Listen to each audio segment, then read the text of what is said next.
नमस्कार। अच्छा, कभी सोचा है कि एक नदी वो सिर्फ पानी का बहाव नहीं बल्कि एक कलाकार है, एक मूर्तिकार। आज हम इसी कलाकार के काम को समझने वाले हैं।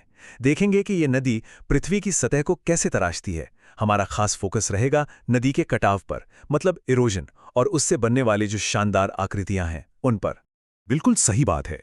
नदी एक जियोमॉर्फिक एजेंट है, यानी एक भूवैज्ञानिक शक्ति। और पता है, इसी शक्ति की पढ़ाई को कहते हैं फ्लूवियल जियोमॉर्फोलॉजी। ये टॉपिक भूगोल की परीक्षाओं, खासकर यूपीएससी के लिए भाई बहुत ही जरूरी है। तो चलिए शुरू करते हैं। देखते हैं आज हम क्या क्या कवर करने वाले हैं। सबसे पहले नदी को एक मूर्तिकार के तौर पर समझेंगे। फिर जानेंगे कि इसके कटाव के औजार क्या हैं। इसके बाद नदी की 3 स्टेजेस पर बात होगी। फिर इरोजन से बनने वाले लैंडफॉर्म्स को गहराई से देखेंगे और आखिर में सारे की टेकअवेज को समेट लेंगे। चलिए तो अपनी यात्रा के पहले पड़ाव पर आते हैं, नदी यानी पृथ्वी की महान मूर्तिकार। देखते हैं वो कौन से 3 खास काम हैं जिनसे नदी जमीन पर अपनी छाप छोड़ती है। तो देखिए, एक नदी के ना 3 सबसे बेसिक काम होते हैं। पहला है इरोजन यानी क्षरण, जिसमें वो चट्टानों को काटती तोड़ती है। दूसरा काम है ट्रांसपोर्टेशन यानी परिवहन, मतलब उस तोड़े हुए मलबे को अपने साथ बहाकर ले जाना। और तीसरा काम है डिपोजिशन या निक्षेपण, जहां वो इस मलबे को कहीं और जमा कर देती है। आज हमारा पूरा का पूरा फोकस पहले और सबसे पावरफुल काम पर है, इरोजन। अब देखिए, हर कलाकार को औजारों की जरूरत तो पड़ती है ना? तो फिर नदी के औजार क्या हैं? आखिर वो कौन से तरीके हैं जिनसे नदी इतनी कठोर चट्टानों को भी तराश देती है? चलिए, कटाव के इन्हीं मेथड्स को जरा समझते हैं। तो नदी के पास ना कटाव के 4 मेन हथियार हैं। पहला है हाइड्रोलिक एक्शन, जल गति क्षरण। ये कुछ नहीं, बस पानी की अपनी ब्रूट फोर्स है जो चट्टानों में दरारें डालकर उन्हें तोड़ देती है। दूसरा है एब्रेजन, अपघर्षण। इसमें नदी अपने साथ लाए कंकड़ पत्थर को, समझे, एक सैंड पेपर की तरह इस्तेमाल करती है और किनारों और तली को घिसती रहती है। तीसरा है एट्रिशन, सन्निघर्षण। इसमें नदी के साथ बहरे पत्थर आपस में ही टकरा टकरा कर छोटे और गोल हो जाते हैं। और चौथा है सॉल्यूशन या संक्षारण, जिसमें नदी का पानी कुछ खास चट्टानों जैसे चूना पत्थर को केमिकली घोल देता है, जैसे पानी में चीनी घुल जाती है। अच्छा, अब जरा नदी की पूरी लाइफ स्टोरी को समझते हैं।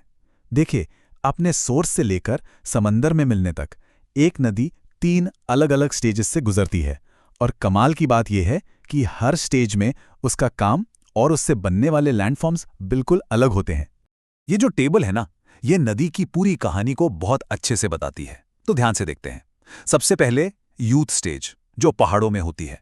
यहां नदी का मेन काम है वर्टिकल इरोजन, यानी अपनी घाटी को नीचे की ओर गहरा काटना। इससे क्या बनता है? वी शेप्ड वैलीज और वाटरफॉल्स। फिर आती है मैच्योर स्टेज, जब नदी मैदानों में आ जाती है। अब उसका फोकस वर्टिकल से हटकर लैटरल इरोजन पर चला जाता है, मतलब किनारों को काटना, और इससे बनते हैं मियांडर्स। और आखिर में आती है ओल्ड एज, जब नदी समंदर के पास पहुंच जाती है और उसकी स्पीड बहुत कम हो जाती है। अब उसका मुख्य काम इरोजन नहीं बल्कि डेपोजिशन होता है, मतलब मिट्टी जमा करना। और इससे बनते हैं डेल्टाज और ऑक्सबो लेक्स। तो चलिए अब आते हैं सबसे एक्साइटिंग हिस्से पर। अब हम उन मास्टरपीसेस को देखने जा रहे हैं जो नदी अपनी यूथ स्टेज में बनाती है। ये सच में नदी की मूर्ति कला के बेहतरीन नमूने हैं। तो सबसे पहला मास्टरपीस है वी शेप्ड वैली।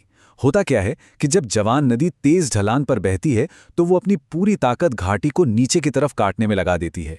इसी को कहते हैं डाउन कटिंग। और इसी से बनती है एक गहरी संकरी घाटी जिसके किनारे वी शेप के होते हैं। हिमालय की ज्यादातर नदियां अपने ऊपरी हिस्सों में ऐसी ही घाटियां बनाती हैं, जैसे गंगा या सिंधु।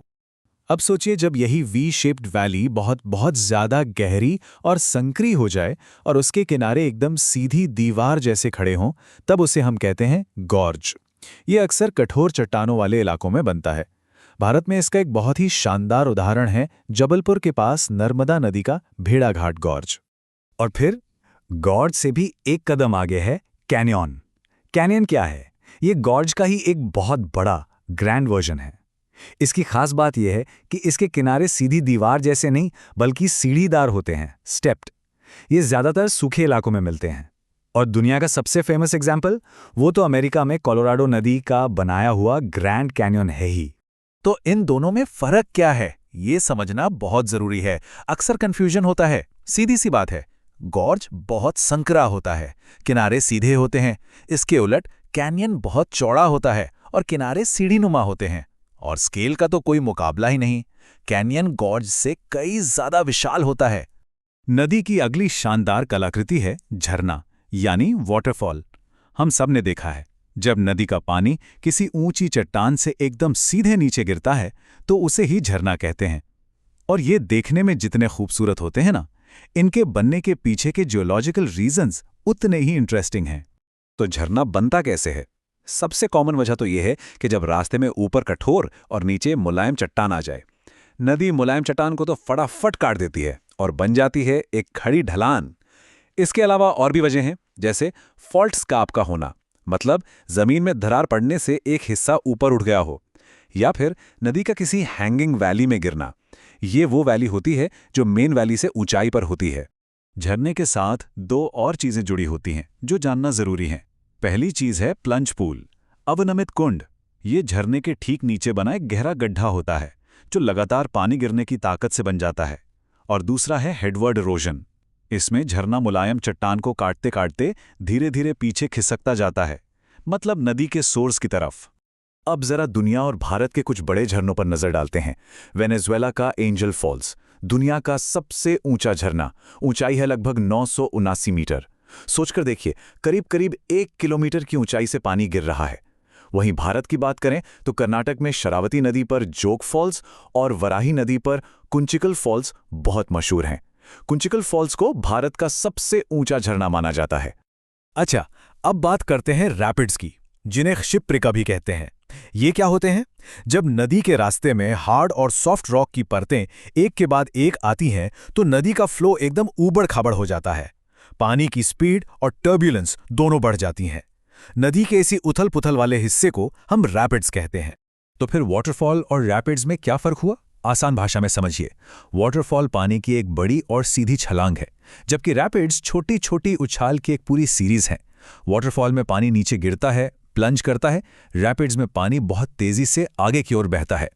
अगला लैंडफॉर्म है रिवर टेरेस, यानी नदी वेदिका।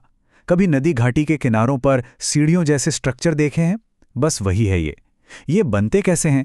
मान लीजिए नदी ने पहले मिट्टी जमा करके एक मैदान बनाया, फिर किसी जियोलॉजिकल अपलिफ्ट की वजह से जमीन ऊपर उठ गई, तो नदी क्या करेगी? वो अपनी ही जमा की हुई मिट्टी को फिर से काटना शुरू कर देगी और पुराने मैदान के हिस्से किनारों पर सीढ़ियों की तरह बच जाएंगे। और आखिर में देखते हैं इनसाइज्ड मिएंडर या गंभीरीभूत विसर्ग। जरा इमेजिन कीजिए, एक नदी है जो मैदान में सांप की तरह घूम घूम कर मिएंडर करते हुए बह रही है। अब अचानक वो पूरी जमीन ही ऊपर उठ जाए तो नदी अपना घुमावदार रास्ता नहीं छोड़ती, बल्कि उसी रास्ते पर चट्टानों को और गहरा काटना शुरू कर देती है। भारत में चंबल नदी के बीहड़ इसका सबसे क्लासिक उदाहरण है। चलिए, तो अब तक हमने जो कुछ भी समझा है उसके सबसे जरूरी पॉइंट्स को जल्दी से समेट लेते हैं। ये एग्जाम के लिए की टेकअवेज हैं। तो याद रखने वाली बातें क्या हैं? पहली, नदी के 3 काम हैं: इरोजन, ट्रांसपोर्टेशन, डिपोजिशन। दूसरी, इरोजन 4 तरीकों से होता है: हाइड्रोलिक एक्शन, एब्रेशन, एट्रिशन और सॉल्यूशन। तीसरी बात, नदी की 3 stages, youth, mature, old age, ये तय करती हैं कि वो कौन सा काम ज्यादा करेगी। और सबसे जरूरी, यूथफुल स्टेज में इरोजन से V shaped valley, gorge, canyon और वाटरफॉल जैसी खास आकृतियां बनती हैं। इन सब के बनने का प्रोसेस और इनके बीच का फर्क समझना बहुत जरूरी है। और जाते जाते एक सवाल, अगर नदी अपनी यूथ स्टेज में एक मूर्तिकार है जो चट्टानों को काटता तराशता है, तो अपनी ओल्ड एज में जब उसकी ताकत कम हो जाती है तब वो किस तरह की कलाकार बन जाती है? इस पर सोचिएगा जरूर, क्योंकि अगली बार हम इसी कहानी को आगे बढ़ाएंगे। देखना मत भूलिएगा।